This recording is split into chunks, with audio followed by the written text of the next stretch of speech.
আসসালামু আলাইকুম। পর্যাপ্ত পরিমাণে বৃষ্টি না হওয়ার কারণে পুকুরের পানি আস্তে আস্তে শুকিয়ে যাচ্ছে।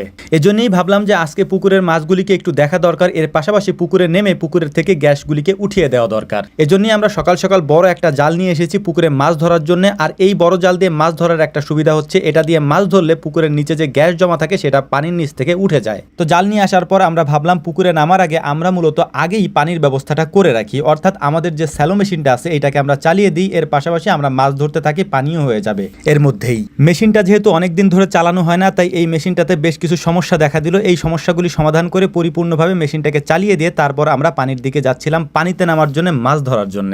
মাছ ধরার জন্য পুকুরের পানিতে নামার পর এক অদ্ভুত জিনিসের সম্মুখীন আমরা হলাম, আর সেইটা হচ্ছে আমাদের পুকুরে যেহেতু পর্যাপ্ত পরিমাণে হাঁস থাকে, এই হাঁসগুলি থাকার কারণে পুকুরের ভেতরে একটু পরপরই আমরা একটা দুইটা করে ডিম পাচ্ছিলাম, যেটা আসলেই খুবই অবাক করার মতো একটা ব্যাপার ছিল যে এত পরিমাণে ডিম পুকুরের মধ্যে কোথা থেকে আসলো। যদিও এখানে হাঁস থাকে, হাঁসের ডিম পারতেই পারে, তাই বলে এত পরিমাণে ডিম থাকবে সেটা আমরা আসলে আশা করিনি। আমরা মূলত পুকুরে নেমেছিলাম জাল টেনে মাছ ধরার জন্য, কিন্তু এত পরিমাণে ডিম পাচ্ছিলাম যে মাছ ধরা বাদ দিয়ে আমরা শুধু ডিমই কুড়াচ্ছিলাম বা ডিমই তালাশ করতেছিলাম।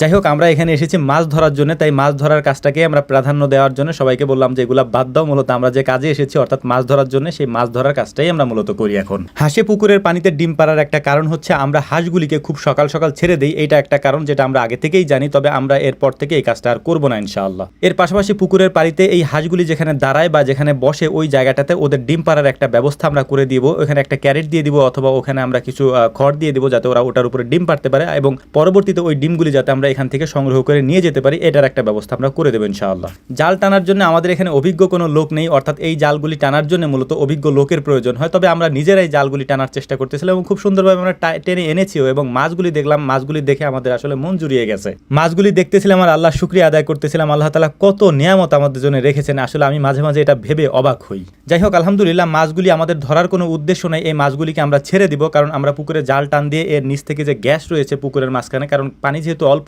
তাই এই গ্যাসের কারণে মাছের সমস্যা হতে পারে। এ কারণেই মূলত আমরা জাল টান দিয়ে পুকুরের নিচ থেকে গ্যাসের ওই পানিটাকে তুলে দিচ্ছিলাম। এরপরে আমরা পানি দিয়ে দিচ্ছি, আমাদের মেশিন চলতেছে, যদিও মেশিনটা বন্ধ হয়ে গেছে কোনো কারণে, তাই দ্রুতই আমরা মাছগুলিকে ছেড়ে দেওয়ার চেষ্টা করতেছিলাম, যেহেতু পানি আসতেছে না, এ কারণে মাছগুলিকে এখানে বেশিক্ষণ রাখাও যাবে না। মাছগুলির সাইজ আমাদের মনের মতো হয়েছে আলহামদুলিল্লাহ, এই জন্য আল্লাহ তাআলার শুকরিয়া আদায় করতেছে। আবারও কয়েকটা মাছ আমরা রেখে দিচ্ছিলাম, কারণ এই জাল দিয়ে যখন আমরা মাছ তুলতেছিলাম, পাঙাশ মাছগুলি বিশেষ করে হচ্ছে জালের সাথে জড়িয়ে যাচ্ছিল।